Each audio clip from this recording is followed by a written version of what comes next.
Muy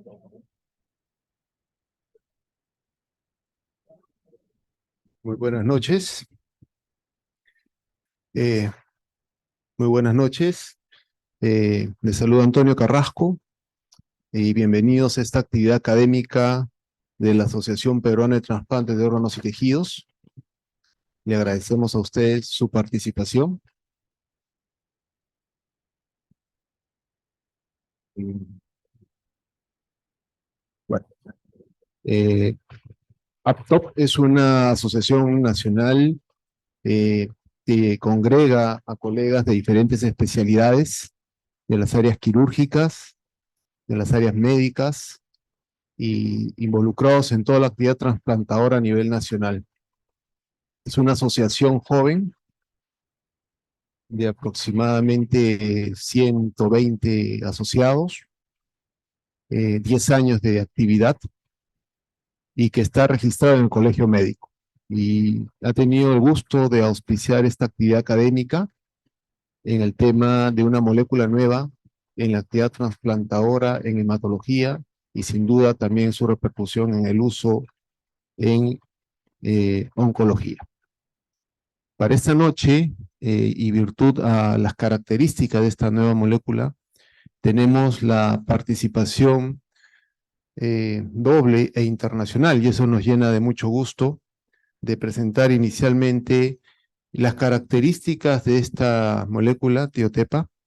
Va a ser a cargo y va a estar a cargo de la doctora Melissa Morales Coloma, que es hematóloga, colega nuestra, trabaja en el Hospital Revalliati en la Clínica Angloamericana. Después del cual vamos a tener la valiosa participación de la doctora Viviana Playa, colega desde Colombia, que ya está conectada, y le agradecemos, doctora Viviana, su deferencia de estar con nosotros esta noche. En esta magia de una virtualidad que podemos escuchar y ustedes a escucharnos también a tanta distancia, pero en forma conjunta y simultánea. La doctora Olaya va luego a hacer casos clínicos, que es lo que a nosotros nos interesa. Si bien es cierto, tenemos algunas teorías, algunos conceptos de la molécula, pero nos interesa el manejo. Y posteriormente hay una línea de preguntas y respuestas que esperamos compartir tanto con la doctora Olaya como con la doctora Morales. Sin más que decir, dado pase a la doctora Morales, por favor, para que haga su presentación. Y vamos a estar atentos a la presentación, puesto que estamos haciendo en forma virtual y continua. Adelante.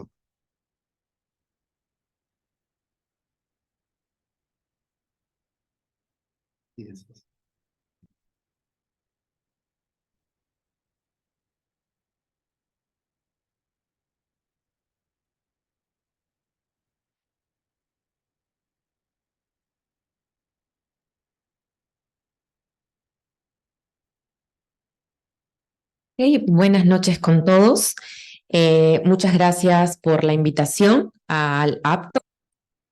Por la presentación, doctor Carrasco, como me presentó anteriormente, mi nombre es Melissa Morales Coloma, yo soy médico hematóloga del Hospital Revalliati y de la Clínica Angloamericana. El día de hoy se me ha encargado presentar las características iniciales. Inicialmente voy a hablar sobre las características de la molécula de tiotepa y posteriormente la doctora Viviana Olaya nos complementará con casos clínicos.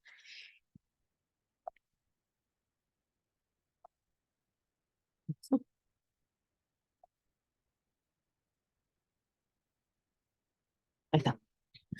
Bueno, inicialmente quisiera presentar un poquito de historia para poder un poco familiarizarnos con esta molécula de la que vamos a hablar el día de hoy. Tiotepa tuvo sus orígenes en lo que fue el inicio, la presentación de armas químicas. Su primera presentación, digamos, fue a través del gas mostaza. En la Primera Guerra Mundial, en 1915, los alemanes la utilizaron como para enfrentamiento entre ejércitos en la ciudad belga de Ypres. Se observó inicialmente pues, que al tener contacto los soldados con la piel, primero mencionar que no es propiamente un gas, no es en realidad un aerosol, tiene una forma líquida y la distribuían en forma de aerosol. Entonces, los soldados presentaban estas lesiones vesicantes en la piel y también en las mucosas, como vemos en la foto de aquí más arriba, ¿no? El líquido se infiltraba a través de las mucosas, de la zona nasal, de la zona respiratoria, produciendo finalmente una muerte por ahogamiento. Posteriormente fue producido por primera vez a gran escala por el químico alemán Wilhelm Steinkopf y fue usada por primera vez en 1924 en población civil, lo que tuvo, digamos, algunas repercusiones distintas. En el año 1924, el ejército español la lanzó desde vía aérea contra población civil en la zona del Rif, que es la zona norte de Marruecos, y al lanzarla de una zona más lejana, las exposiciones de las personas que estuvieron expuestas a esto fue distinta. No todos, o bueno, muchos desarrollaron las lesiones que podemos ver aquí, vesicantes en la piel, lesiones en mucosas, pero se observó algo particular que producía mielosupresión y fue donde empieza un poco la historia de por qué empieza el interés en utilizarlo en enfermedades hematológicas. Es un fármaco alquilante aprobado por la FDA y por la EMA. Sus usos principalmente en la parte oncohematológica para TPH en regímenes de acondicionamiento emilablativo, regímenes de acondicionamiento de intensidad reducida, para enfermedades tanto malignas como benignas. Enfermedades malignas tales como linfoma de Hodgkin, linfoma de no-Hodgkin, la leucemia linfoblástica aguda, el LMA, mieloma múltiple también. Y en caso de enfermedades benignas se utiliza también en esquemas de acondicionamiento tales como la talasemia, como el sickle cell, anemia falciforme, y también inclusive en acondicionamientos de trasplante para inmunodeficiencias primarias, también para lo que es la inmunodeficiencia severa combinada.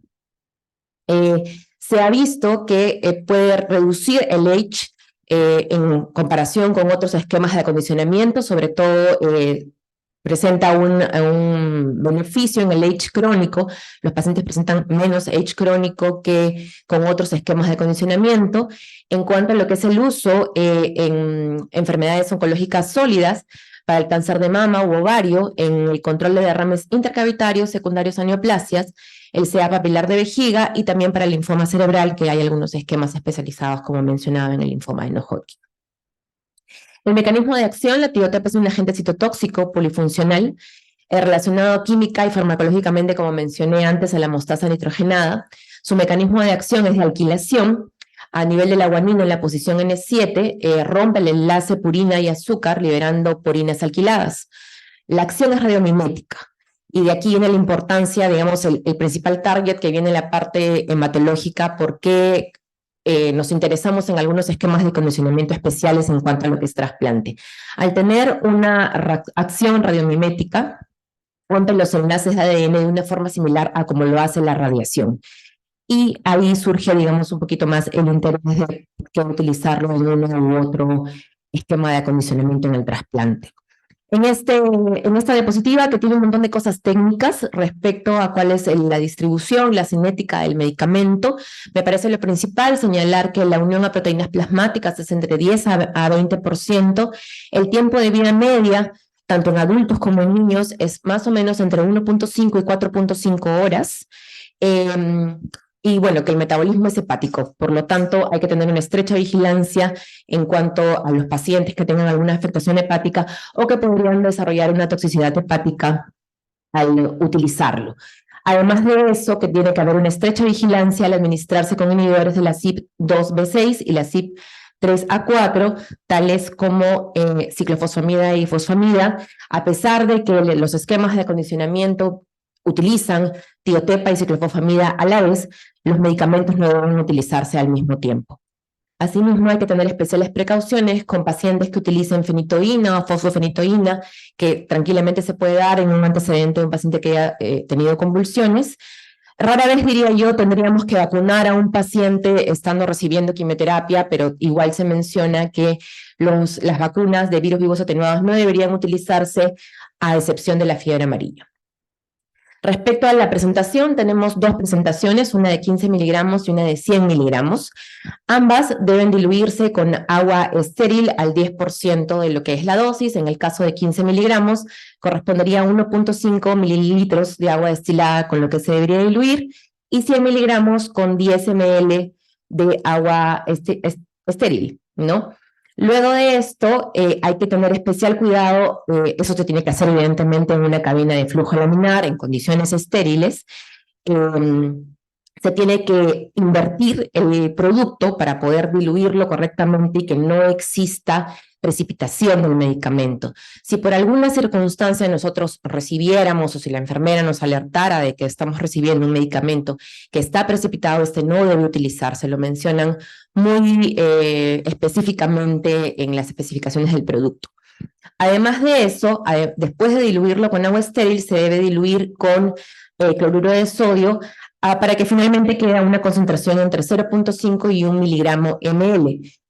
Como regla práctica, mencionan que si la dosis final es menor a 500 miligramos, se debe diluir con 500 mililitros de cloruro de sodio, y si la dosis final es mayor a 500 miligramos, con 1 litro de cloruro de sodio, siempre vigilando que no exista precipitación. El almacenamiento es entre 2 y 8 grados centígrados, 36 a 46 Fahrenheit, no se debe congelar. Si no se utiliza inmediatamente, después de la reconstitución, el producto es estable hasta 8 horas, siempre y cuando se mantenga refrigerado. La recomendación es utilizarlo al momento, porque podrían existir algún tipo de contaminación microbiológica. Respecto a las interacciones, como mencioné, con inhibidores e inductores del citocromo CYP3A, especial cuidado cuando se utiliza con inhibidores potentes como el itraconazol, clarithromicina, ritonavir, e inductores potentes como es la rifampicina y fenicoína. Podría aumentar esto la toxicidad hepática. Respecto a los sustratos de citocromo CYP2B6, la administración con tiotepa y ciclofosfamida y fosfamida, como hemos mencionado previamente, no deben utilizarse a la vez. Respecto a los efectos adversos, pero también son cosas que a veces queremos conseguir, ¿cierto?, con los esquemas o los tratamientos que damos, la mielosupresión es severa.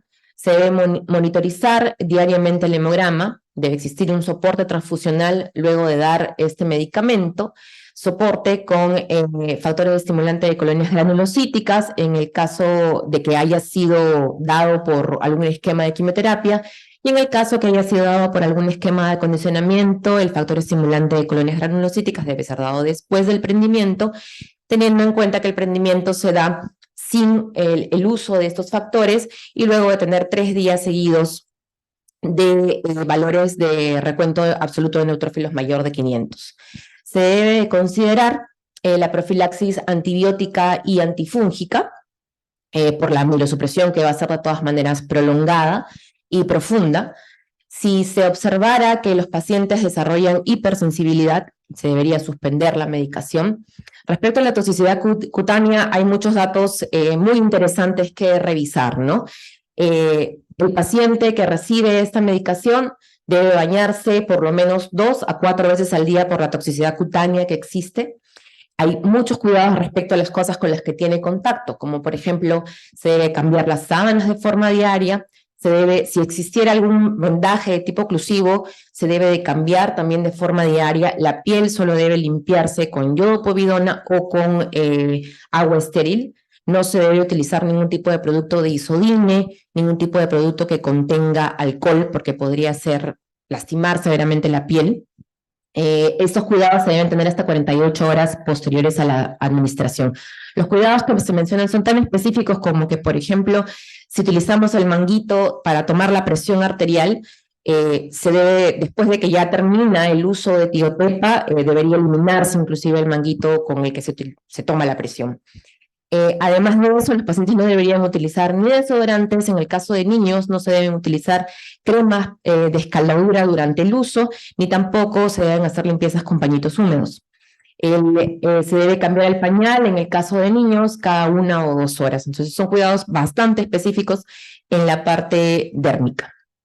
Respecto a efectos adversos relacionados al VOD, al síndrome de obstrucción sinusoidal, se presenta con más riesgo en los pacientes que han recibido radioterapia previa o trasplante previo.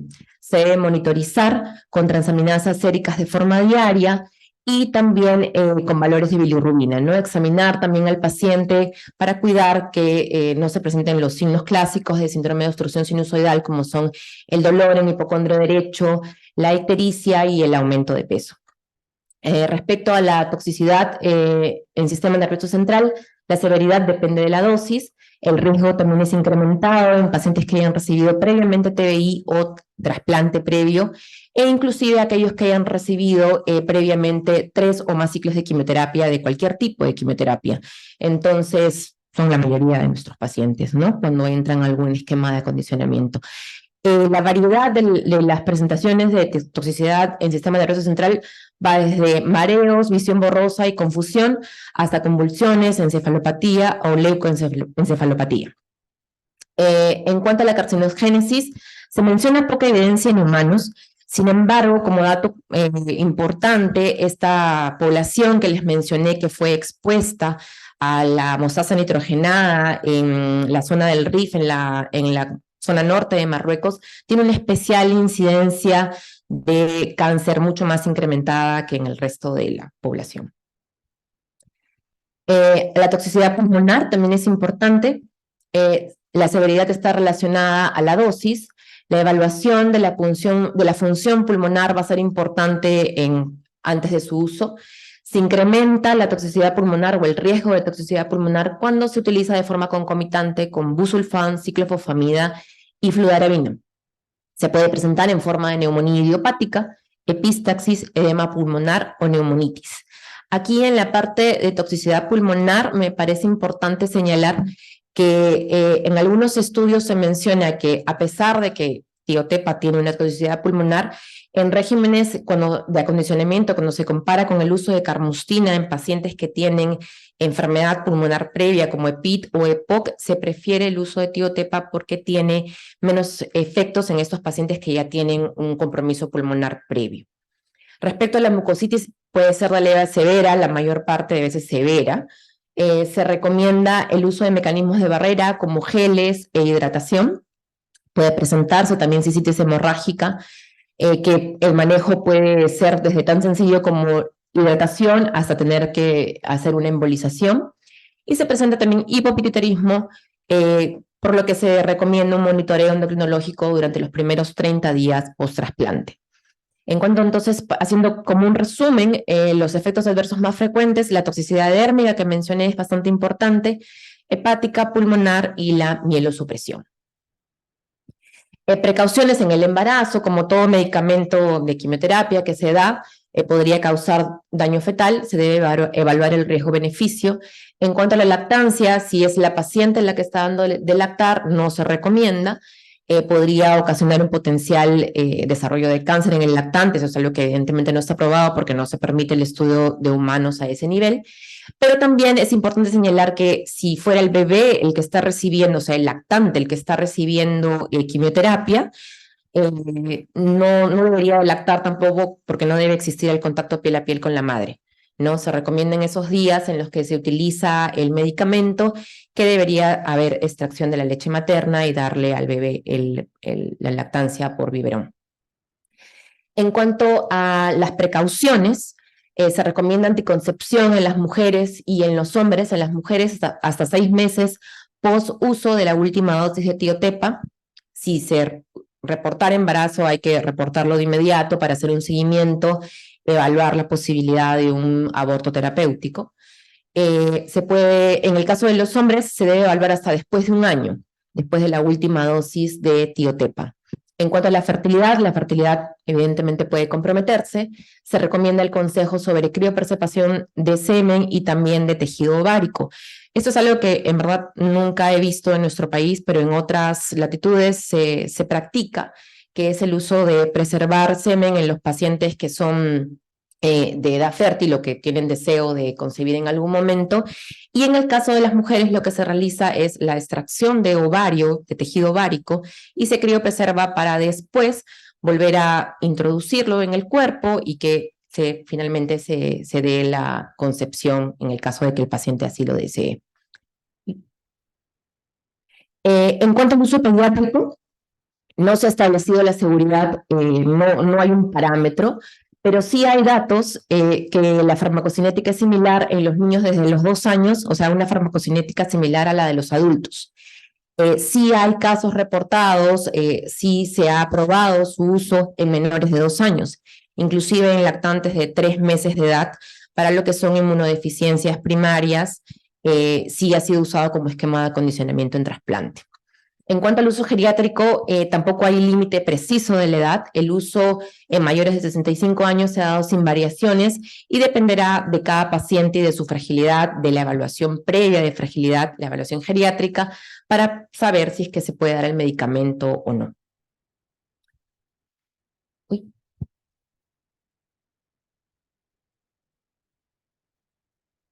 En cuanto a la sobredosis, la reacción adversa más esperada sería la melablación, la pancitopenia. No hay un antídoto conocido. No hay una, digamos, experiencia respecto a la sobredosis específica. Habría que monitorizar hematológicamente y médicamente de forma muy cercana de acuerdo a la presentación de signos y síntomas.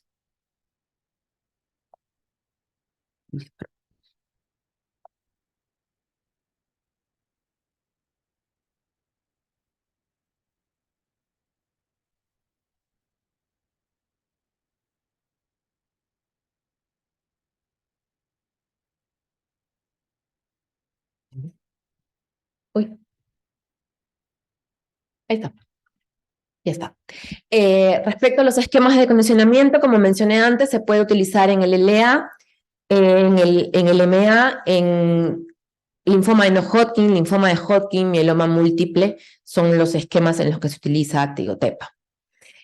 Para poder hacer un acercamiento a lo que son los regímenes de acondicionamiento, el régimen mieloablativo es aquel en el que el paciente va a entrar en pancitopenia de forma irreversible y precisa sí o sí un soporte con stem cells, de lo contrario ocurriría una muerte por aplasia.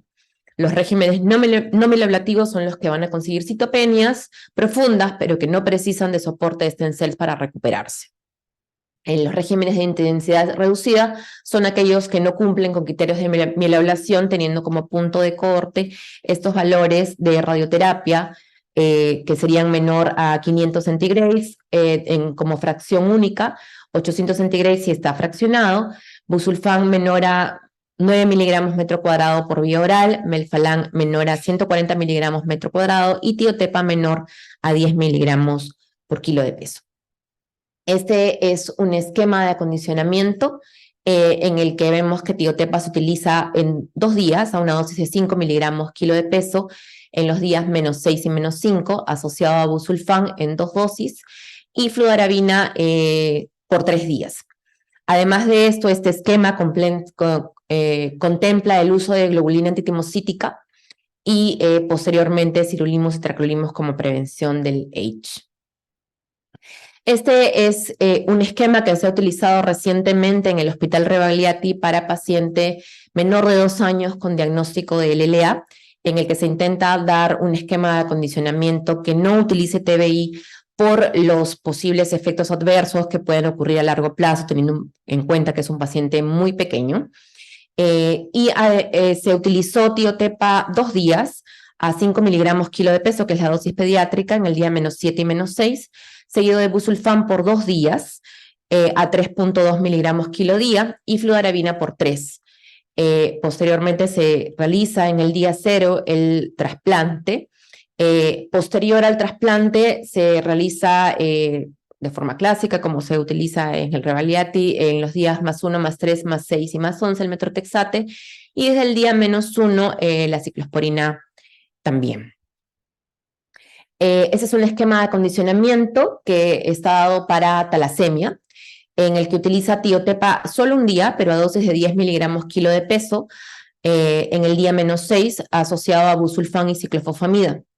Y este es otro esquema que es similar, pero en lugar de utilizar tiotepa, se reemplazaría en los días -12, -11 y -10 por globulina antitimocítica a una dosis de 4 miligramos kilo de peso.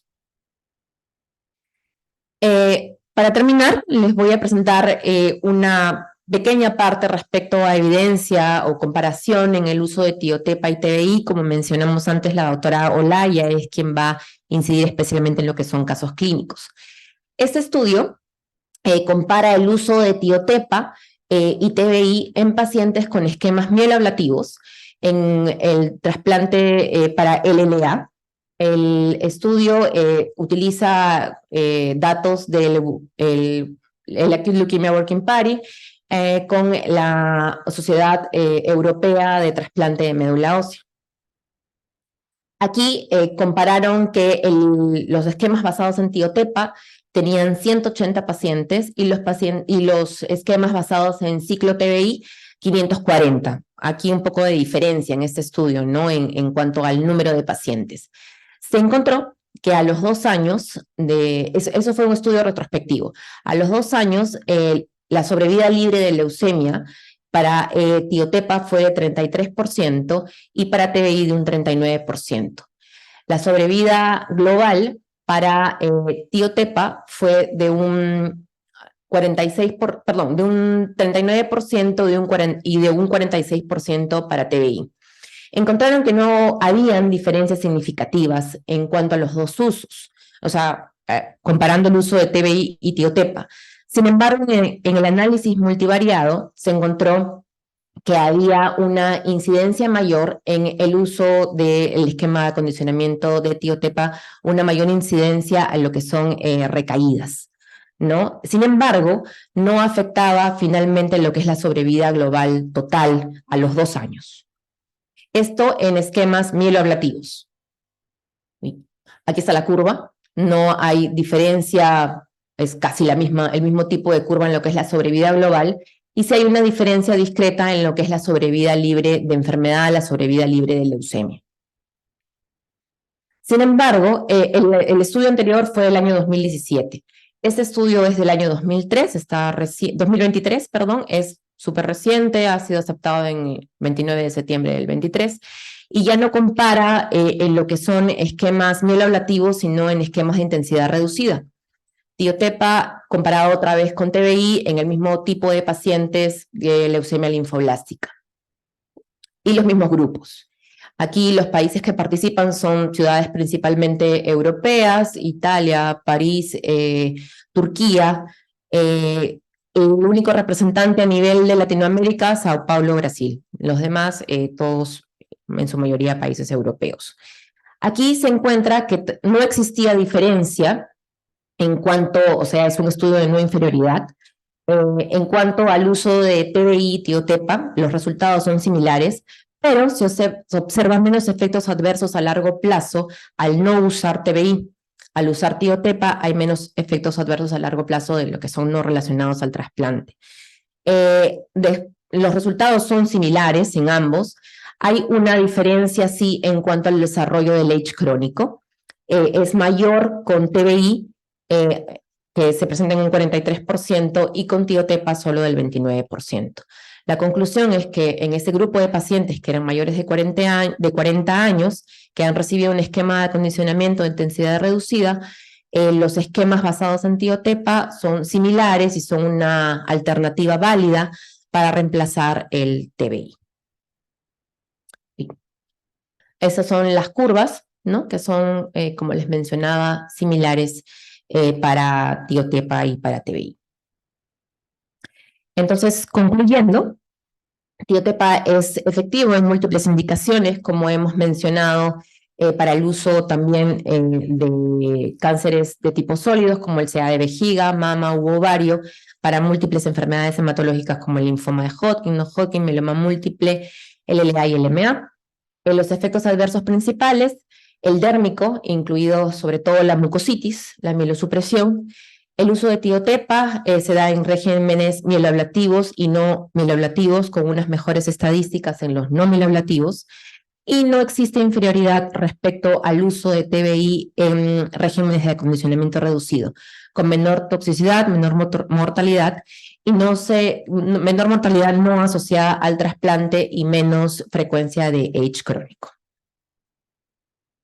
Esas son las referencias. Muchas gracias.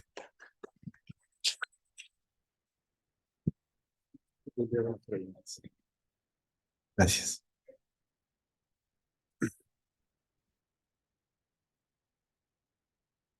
Muy bien. Doctor Olaya, ¿me puede escuchar usted? Sí, buenas noches. Perfecto. Vamos a hacer la anfitriona para la presentación de sus casos. Voy a ser anfitrión. Gracias. Muy bien. Y usted ya podría presentar sus slides. Perfecto, doctora. La escuchamos. Muy buenas noches. Bueno, buenas noches. Muchas gracias por la invitación. Mi nombre es Viviana Olaya, yo soy médica internista, soy hematoncóloga de la Fundación Valle de Lili, acá en Colombia. Soy magíster en Doctor, un segundito, porque queremos aumentar Bueno, el audio acá en el salón.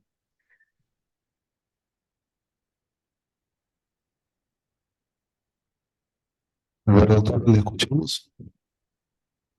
listo. A ver, por favor, si nos pueden hablar. Buenas noches, muchas gracias por la invitación. Muchas gracias por la invitación. Mi nombre es entonces, como decía el doctor, Viviana Olaya. Yo soy médica internista de Colombia. Soy hematoncóloga, magíster en epidemiología y magíster en trasplante de médula ósea, con un entrenamiento en el Hospital La Fe en Valencia, España. Actualmente entonces trabajo en una clínica en Medellín, Colombia, que se llama el Centro Oncológico de Antioquia. Les voy a presentar entonces unos casos clínicos. Esta es nuestra unidad de trasplante y este es todo nuestro equipo multidisciplinario de la unidad de trasplante y el que está a la izquierda, es uno de los primeros pacientes que trasplantamos durante la pandemia. Muy bien, entonces nosotros en nuestra unidad de trasplante hacemos trasplantes autólogos, hacemos trasplantes halogénicos y hacemos trasplantes haploidénticos. No hacemos trasplantes de donantes no relacionados ni trasplantes de cordón. Los esquemas basados en TIO-TEPA los hacemos principalmente para todos los esquemas de acondicionamiento de los trasplantes haploidénticos. Nosotros en nuestro centro, si bien somos un centro solo oncológico, que cuenta con radioterapia, con imágenes diagnósticas, radiología intervencionista, bueno, todo lo que requiere un centro de cuarto nivel y con la unidad de trasplante, tenemos radioterapia, pero no tenemos radioterapia corporal total. Es decir, que nuestros esquemas de acondicionamiento solo se basan en quimioterapia. Cuando hice también entonces el entrenamiento en el Hospital La Fe en Valencia, España, los esquemas de acondicionamiento también se basaban solo en quimioterapia. En ese momento, en La Fe, que es un hospital muy reconocido, se trasplantaba más cordón y por eso es un hospital tan reconocido a nivel mundial. Pero después, con el advenimiento del trasplante haploidéntico, se empezó a hacer entonces trasplante haploidéntico también allí, basados en esquemas de quimioterapia. Por lo tanto, la experiencia con radioterapia está dado en otro hospital donde trabajé y en el entrenamiento cuando era fellow de hematoncología. Pero ya durante la maestría y durante el entrenamiento en la FE, siempre utilizamos esquemas de quimioterapia. Entonces, básicamente, no tengo un comparativo para decirles por qué elegimos uno o el otro. Lo elegimos porque en el centro, como les acabo de decir, solo hay quimioterapia y a pesar de que estamos en la segunda ciudad más importante de Colombia, hay centros donde solo utilizamos quimioterapia y hay centros donde todavía utilizan radioterapia. Los casos clínicos que les voy a presentar son casos clínicos de pacientes con trasplantes haploidénticos, donde les conté que nuestro estándar es entonces el uso de regímenes de acondicionamiento basados en TIO-TEPA. Este es entonces un hombre de 19 años con un diagnóstico de una leucemia linfoblástica aguda B. Se hace el diagnóstico el 23 de agosto del 2021. Es alto riesgo por compromiso del sistema nervioso central, una hiperleucocitosis al diagnóstico. Posteriormente entonces a la inducción con una enfermedad mínima residual positiva. Era negativo para las translocaciones 11q23, translocación 119, translocación 922. Le dimos entonces régimen de inducción, el GRAL 2003, y posterior a eso medimos la médula donde todavía tenía enfermedad mínima residual positiva. En nuestro centro, desde que tenemos el diagnóstico desde los primeros días, ya estamos catalogando si ese paciente va para trasplante o no, y empezamos a hacer entonces la búsqueda del donante, si va a ser para un trasplante idéntico o para un trasplante haploidéntico. Durante ese régimen de inducción con el GRAL 2003, el paciente desarrolló una hepatitis por L. asparginasa, por lo cual entonces cambiamos a un esquema de minipercivat, y por tener la enfermedad mínima residual positiva, lo combinamos con blinatumomab el 25 de mayo del 2022. Al paciente entonces se llevó a un trasplante haploidéntico el 25 de mayo del 2022, se inició el acondicionamiento el 18 de agosto del 2022, y el protocolo de acondicionamiento que utilizamos, que está establecido pues, por protocolo para todos estos haploidénticos, es el uso de tiotepa, apeto, en 2 dosis, en el día -6 y -5, damos dosis de 5 miligramos por kilo. También pudiéramos utilizar la dosis de 10 miligramos por kilo en un solo día, pero nos ha ido mejor dividiendo las dosis en 2 días. En el día -4, -3 y -2, el paciente lleva fludarabina dosis de 50 miligramos metro cuadrado. En el día -4, -3 y -2 lleva también busulfana dosis de 3.2 miligramos por kilo. Le damos para profilaxis dosis de ciclofosfamida post-trasplante en el día +3 y +5, 50 miligramos por kilo, y una infusión de 24 horas de mesna al doble de la dosis de la ciclofosfamida, e inclusive hasta 2.5 veces la dosis de la ciclofosfamida. Empezamos la ciclosporina desde el día 1 hasta el día +20 y damos micofenolato 15 miligramos por kilo desde el día +1 a +28. Este protocolo es entonces el protocolo pues que está validado desde el 2013, y está también, es un protocolo que también está acomodado a nuestras capacidades desde el punto de vista como país. No tenemos aprobados medicamentos como tacrolimus o sirolimus para pacientes con trasplantes de progenitores hematopoyéticos. Entonces, lo único que tenemos son inhibidores de la calcineurina y el uso de micofenolato. Este paciente entonces hizo el injerto granulocítico el 15 de septiembre del 2022, el día +16. Los evaluamos a estos pacientes con el índice de comorbilidad del HCT. El índice de comorbilidad era 1, con una mortalidad no relacionada con la recaída a 2 años del 21%, una sobrevida global a 2 años del 60%. Posteriormente, entonces, en el trasplante desarrolla una neutropenia febril, sin aislamiento, sin bacteremia, y hace una enfermedad de injerto contra huésped aguda en piel, específicamente grado 2. Esta enfermedad de injerto contra huésped aguda la manejamos inicialmente con esteroides tópicos, y posteriormente fuimos descendiendo la dosis del esteroide. Se le hizo un quimerismo al día 100, 100%, y al día +100, 100% de quimerismo. Como complicaciones post-trasplante, el paciente empieza con una disnea, una dificultad respiratoria a los 6 meses post-trasplante, es decir, es una complicación tardía. Hace una neumonía organizada, se le hace fibrobroncoscopia, se descartan patógenos infecciosos, y se hace una biopsia pulmonar que muestra que tenemos neumonía organizada, y adicional a eso, en el mes +5 hace una reactivación del citomegalovirus. El estado actual de este paciente con este protocolo y con el manejo de todas estas comorbilidades, actualmente el paciente está vivo con 410 días post-trasplante. Se le dio el manejo para la reactivación del citomegalovirus inicialmente con ganciclovir y posteriormente con valganciclovir hasta que negativizó la carga viral. Y para la neumonía organizada le dimos inmunomoduladores y esteroides inhalados, con inhaladores de fenoterol con budesonida. Este es entonces nuestro primer caso clínico.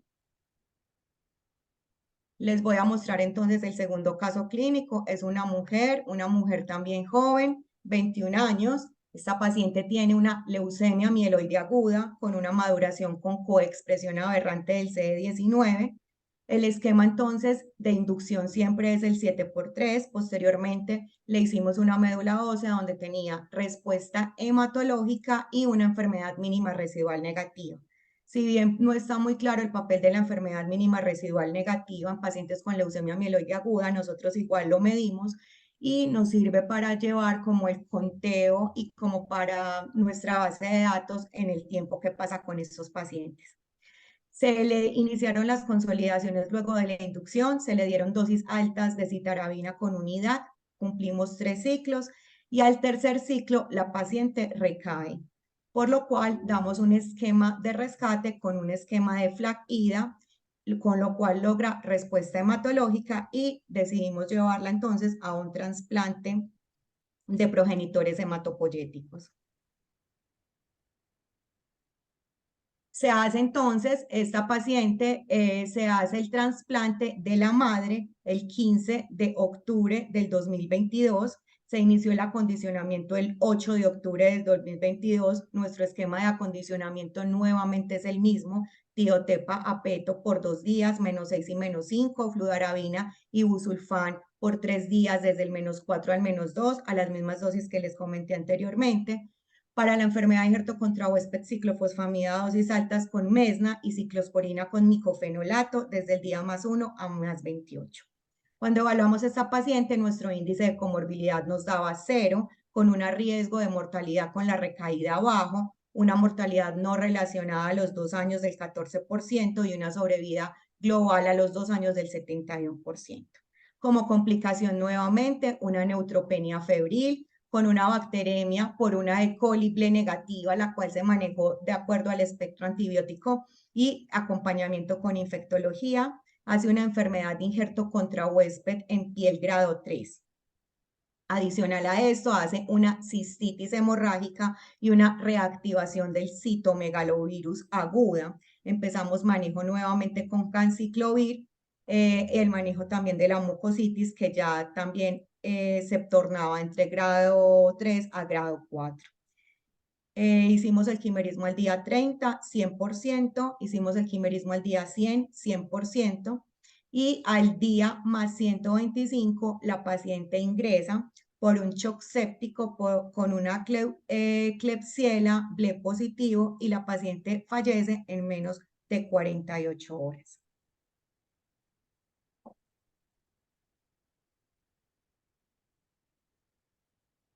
Y el tercer caso que les traigo es una mujer también pues de edad parecida, 22 años, una leucemia linfoblástica aguda B, BCR-ABL negativo, venía de otro centro donde le habían iniciado un esquema de GRAL 2003, un alto riesgo porque desde el inicio tenía compromiso del sistema nervioso central y nos la remitieron ya a nuestro centro después de haber logrado 4 bloques de consolidación del GRAL 2003 para consolidarla con trasplante de progenitores hematopoyéticos.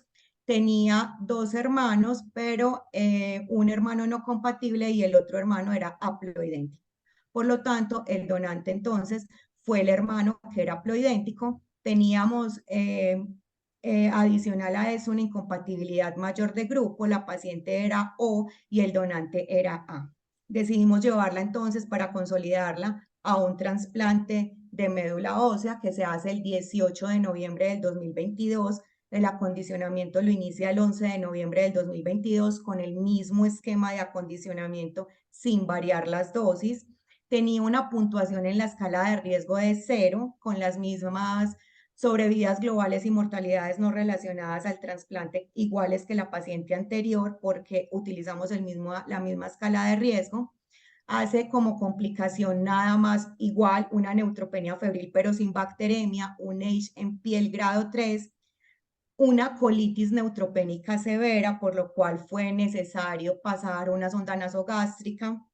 El manejo de la sonda nasogástrica también hace reactivación de citomegalovirus, una mucositis grado 4, y al final todo esto hace como complemento y hace un H agudo, tanto de piel como hepático. Teníamos la duda si el paciente estaba cursando con una colangitis esclerosante o si en realidad era un H. hepático, porque también teníamos la reactivación del citomegalovirus. Sin embargo, manejamos cada una de las complicaciones y a pesar de tener la reactivación del citomegalovirus, manejamos el H con dosis altas pues, de esteroides, con dosis de metilprednisolona de 1 miligramo por kilo. Y al día de hoy, al día 337 post-trasplante, la paciente está viva y sin ninguna complicación. Bueno, estos eran los casos que les traía.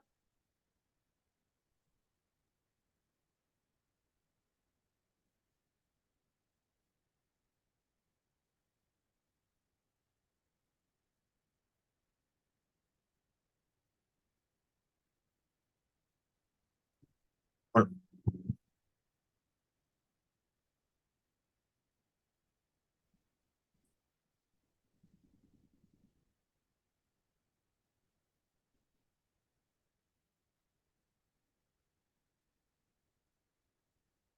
ahora, muchas gracias, doctora.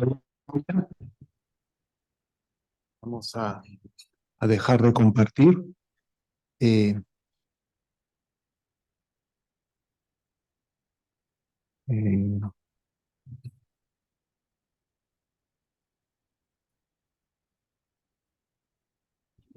Muchas gracias, doctor Olaya, por sus 3 casos.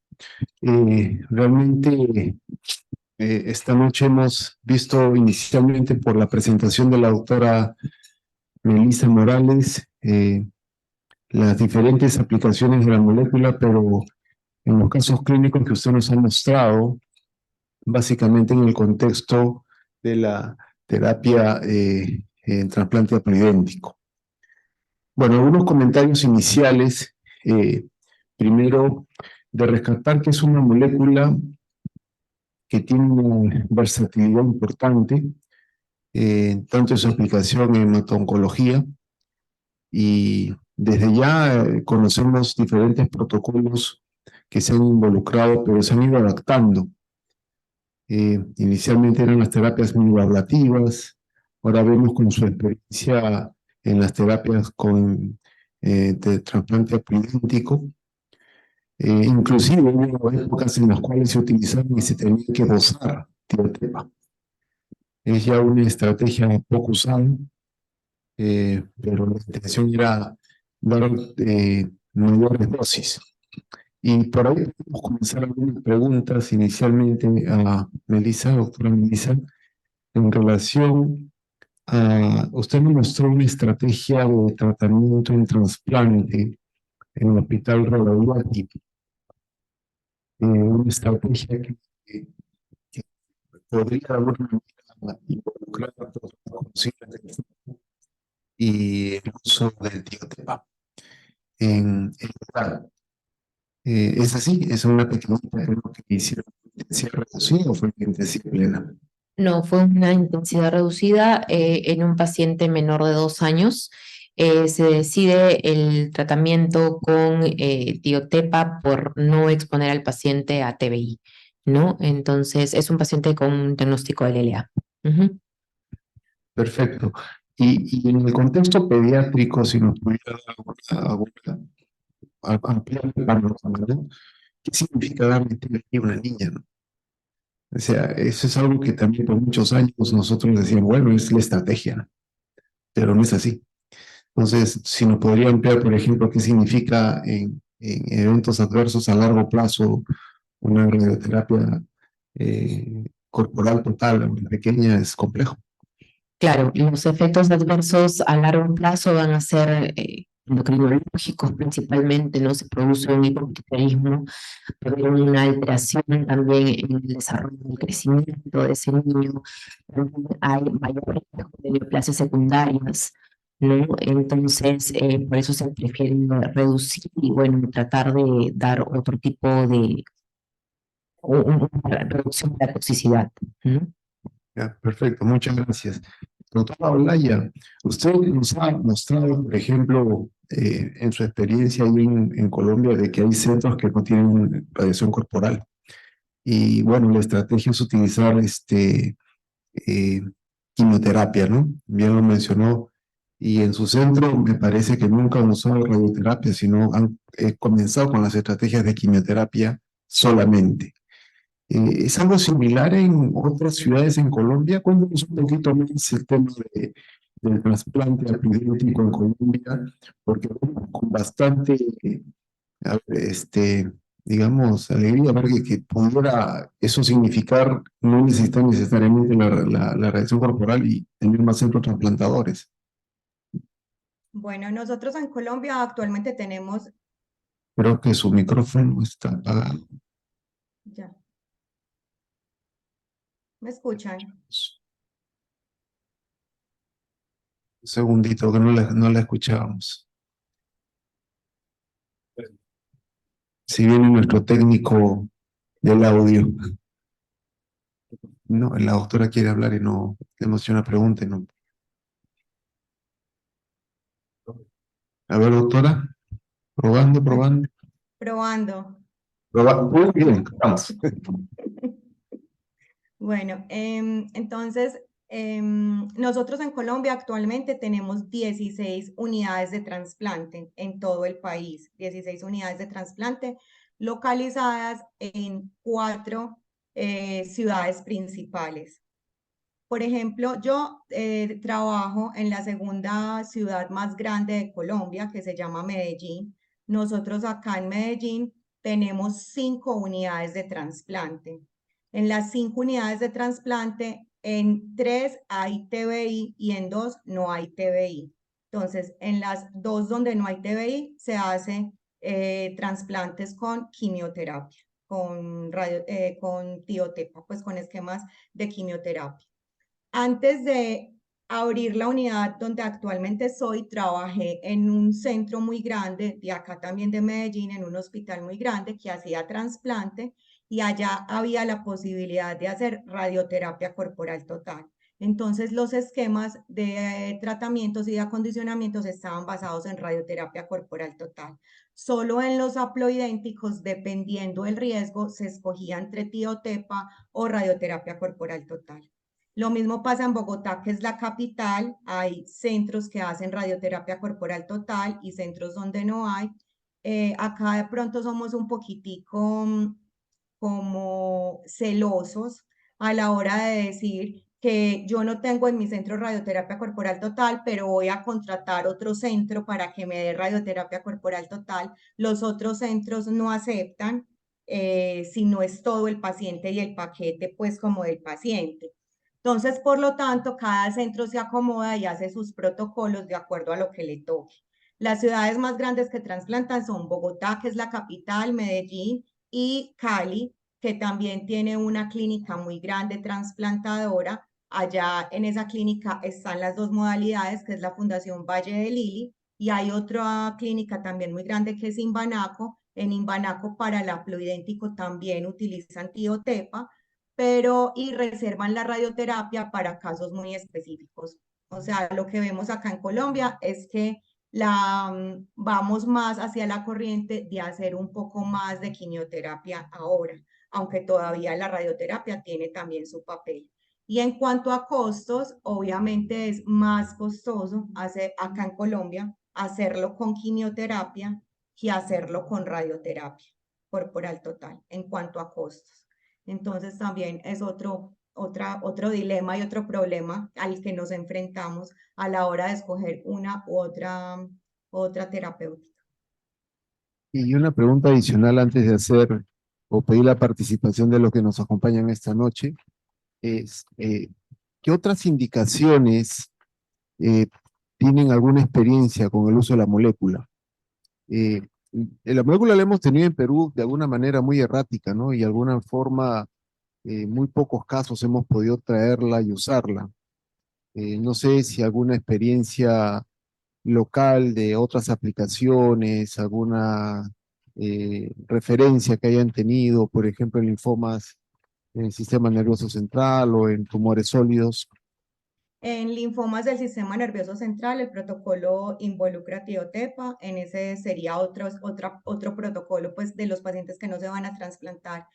De hecho, también usan tiotepa en trasplante de niños. Yo soy pues de adultos, pero uno de los centros que más trasplanta, que queda en Bogotá, que es el Hospital de la Misericordia, los protocolos involucran tiotepa también para los niños. Nosotros también tuvimos unos años con unas dificultades de que la molécula estuviera, entonces durante ese tiempo tocaba hacer lo que hubiera de quimioterapia o radioterapia corporal total. Y en tumores sólidos, generalmente es como para últimas líneas, cuando los otros tratamientos, porque ya a nivel sólido hay mucha inmunoterapia, cuando ya está involucrado pues como en cuartas o quintas líneas que no ha servido como nada, también han utilizado el tiotepa en esos tumores sólidos. Perfecto, muchas gracias. Tenemos en línea a 9 participantes y acá en la sala por lo menos 25. No sé si habrá alguna consulta, pregunta, aporte en el manejo a nuestros expositores. Bueno, perdón, doctor, yo les comento algo. Les quería hacer como un comentario respecto a la exposición que hizo la doctora. Es una molécula que aparentemente es difícil de manejar por todo lo que la doctora contó. Lo de la piel es muy importante, porque, pero uno a la final se habitúa, ¿no es cierto? O sea, el paciente, creo que lo más molesto es que el paciente cada 3 horas lo estamos bañando durante las primeras 24 horas cuando recibió el medicamento. Entonces el paciente son las 2 o 3 de la mañana y el paciente es bañándose, y eso es como lo que más los molesta. Y aparte, pues que las unidades de trasplante tienen esa temperatura baja, pues ese frío, y a las 3 de la mañana el paciente se levantó a bañarse. Entonces eso sí hay que tener total precaución con lo de la piel.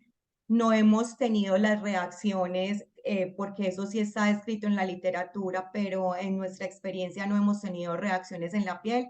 Creo que lo hemos manejado tal cual como la doctora hace, y uno a veces piensa, no, pero uno cómo va a levantar un paciente para que se bañe cada 3 horas. Pues sí que lo hacemos y nos ha ido bien con los resultados de esto. Bueno, muy importante aclaración. No sé si alguna aporte. Estamos.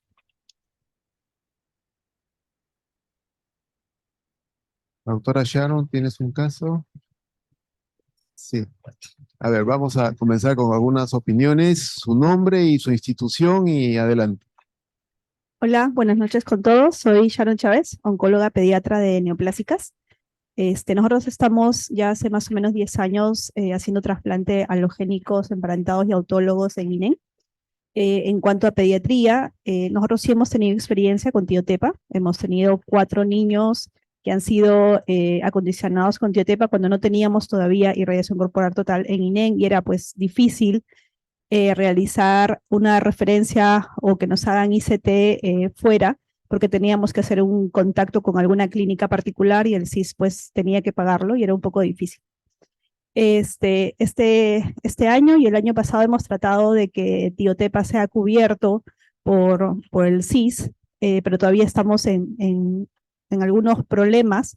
Entonces, no sé si, doctora, usted, ¿cómo hicieron para que en Colombia pudieran utilizar el tiotepa? Nosotros lo hemos tratado de presentar acá para niños menores de 2 años que no pueden recibir ICT, para algunos pacientes que tienen, bueno, los adultos que tienen linfoma con compromiso del sistema nervioso central, pero no hemos tenido, pues, no hemos podido que los que están comprando medicamentos todavía acepten esta compra, ¿no? Y mi consulta era, usted dijo que tenían o utilizaban tiotepa, dependiendo del esquema utilizaban o escogían quién va a recibir tiotepa y quién podría recibir ICT. ¿Hay alguna manera de clasificar los que utilizan ustedes? Porque nosotros, por ejemplo, en algún momento habíamos pensado utilizar tiotepa en aquellos pacientes que tienen compromiso del sistema nervioso central y que no pueden recibir ICT, ya sea porque sean menores de 2 años o porque tengan alguna comorbilidad o alguna contraindicación de recibir ICT. Bueno, con respecto a la primera pregunta, nosotros acá en Colombia, el Centro Regulador de Medicamentos pues, del gobierno se llama INVIMA. Entonces, todos los medicamentos tienen que tener una autorización y eso sale para qué se puede utilizar. Entonces, el gobierno de nosotros dice que el tiotepa se puede utilizar para pacientes cuando ya se han utilizado más de 2 líneas de tratamiento de medicamentos altamente aplaciantes, en leucemias agudas o en regímenes de acondicionamiento, pero no condiciona para nada más. No dice si es para trasplante, si no es para trasplante, simplemente si tú ya utilizaste citarabina altas dosis o un esquema de acondicionamiento, pues un protocolo de tratamiento muy inmunosupresor. Cuando nosotros hacemos el trasplante con tiotepa, acá en Colombia la modalidad del trasplante se llama como un paquete, que es como un precio al cual se le vende al pagador, al que va a pagar el trasplante, porque acá funcionan las EPS, que son como unos intermediarios, pero lo que es la radioterapia corporal total y la quimioterapia, en este caso con tiotepa, está fuera de ese precio. Es decir, que ese pagador tiene que autorizar cualquiera de las dos. Entonces, cuando llega un paciente a nuestro centro, si lo van a trasplantar y nosotros solamente hacemos quimio, el pagador tiene que autorizar la quimio, si no, tendría que hacer convenio con otra institución que le ofrezca pues hacer la radioterapia corporal total, si de pronto se van a analizar lo de los precios. Y acá en Colombia también funciona, es que las clínicas tienen convenios con unas determinadas EPS, o sea, con esos intermediarios. Entonces, en la clínica mía, por ejemplo, hay 4 EPS donde solo trasplantamos esas EPS y eso está ya como negociado a nivel de la clínica y de la EPS, cómo van a pagar esto. Pero tanto la radioterapia como el tiotepa van fuera como de ese precio de todo lo que incluya el trasplante.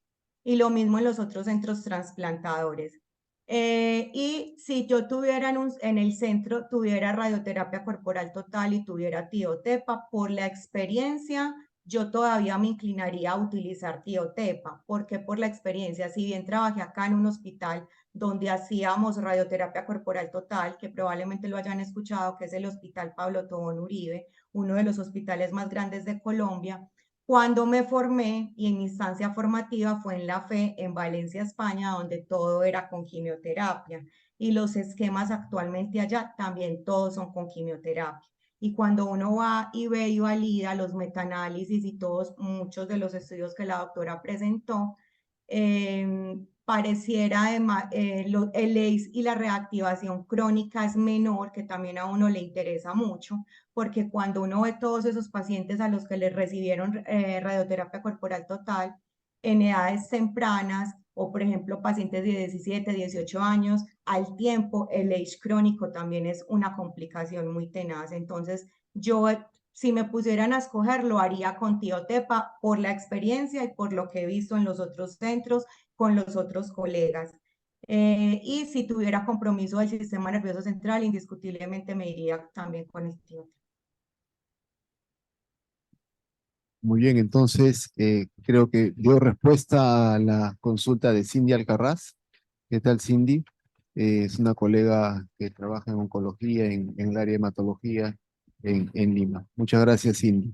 Muy bien, no sé si hay alguna pregunta adicional o algún aporte, doctora Morales. Usted presentó un par de trabajos, uno de ellos muy actual, en relación a la comparación de TBI o Tiotepa. ¿Algún comentario adicional?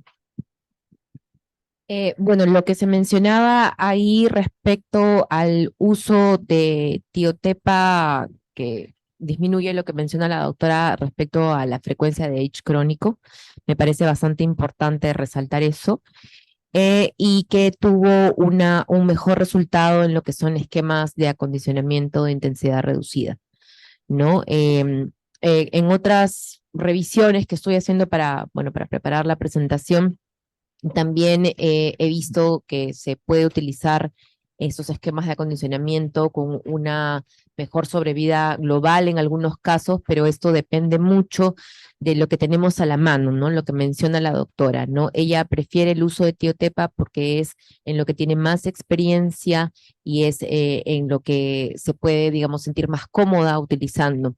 Y es algo súper importante para elegir en ese tipo de pacientes, ¿no? Lo que tenemos a disposición y lo que podemos utilizar de acuerdo a la experiencia que tiene cada centro también me parece importante de resaltar. Muy bien, muchas gracias. ¿Alguna pregunta adicional o de los participantes que tenemos en línea?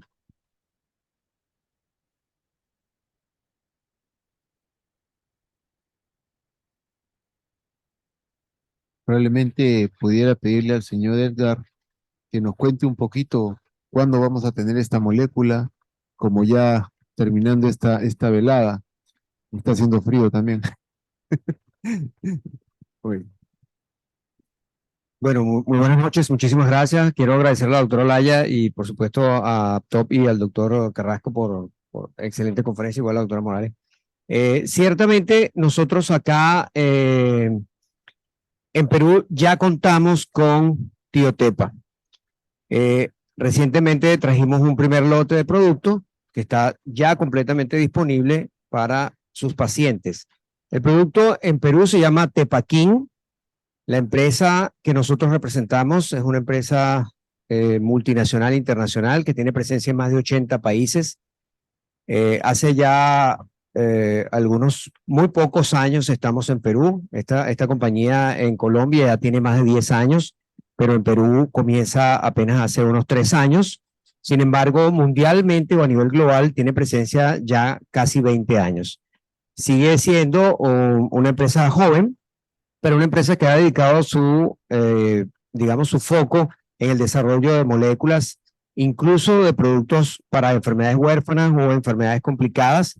Quiero referirme a productos en los cuyos mercados son incluso pequeños o menores, pero que la compañía está orientada a facilitar opciones y alternativas de tratamientos de primera línea y con unas grandes características. En el caso de nuestros productos por vía oral, todos son bioequivalentes y casi todos los estudios son hechos en la mayoría de centros de investigación muy destacados en gran parte de Europa y en Asia también, como es el caso en India específicamente. Esto es una compañía de la India que hoy en día está ubicada en Hyderabad. Es algo así como el Silicon Valley de la investigación farmacéutica en la India. Nuestra presencia en Perú, si bien es cierto, es reciente, nosotros contamos en Perú con más de 115 productos registrados y nuestro fuerte se ha consolidado en el área de hematología. Seguramente algunos de ustedes habrán recibido alguna información con respecto a nuestro producto Pomalyst, nuestra pomalidomida. Tenemos también nuestro producto, bueno, tenemos casi todas las líneas que se utilizan en el tratamiento de mieloma múltiple, casi todos los productos, y otras opciones alternativas que son para oncología y también hematología. Así que pronto vamos a tener el Tepaquín ya disponible. Mejor dicho, ya está disponible. Ese producto llegó hace 2 semanas al país y está disponible para los pacientes. Ya pronto nuestros compañeros representantes de ventas van a facilitarles la información de la disponibilidad y de los costos, porque es sumamente importante para nosotros, porque realmente no hay ahora otra Tiotepa en el mercado sino Tepaquín. Y eso queremos que sea como hemos planteado siempre como organización, que tenga accesibilidad y asequibilidad, que los pacientes puedan tener acceso a él. Así que muchísimas gracias a todos por su presencia. Doctor Carrasco, por favor. sí, muchas gracias. Para cerrar, agradecer a la doctora Olaya. Muchas gracias, doctora.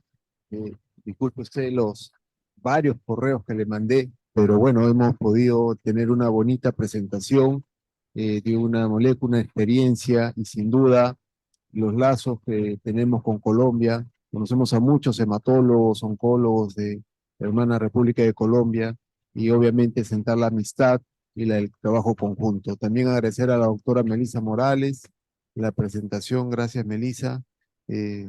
Siempre el área pediátrica te y trasplante también. Y también como APTOP, agradecer a MCN el auspicio de esta actividad académica y a los colegas que nos siguen en redes Recordar que Aptop tiene actividades cada 15 días, son actividades en diferentes áreas del trasplante de órganos y tejidos, y totalmente regulados y acreditados por el Colegio Médico del Perú. Tiene acreditación para la recertificación, que es una actividad que normalmente rige el Colegio Médico del Perú, para todos los médicos y las especialidades. Sin otro más, agradecer, doctora, y damos por finalizada la parte virtual. Ya pronto estaremos por allá. Gracias. Hasta luego, muchas gracias. Que estén bien. Aplausos. Muchas gracias, doctora. Muchas gracias. Gracias por la atención.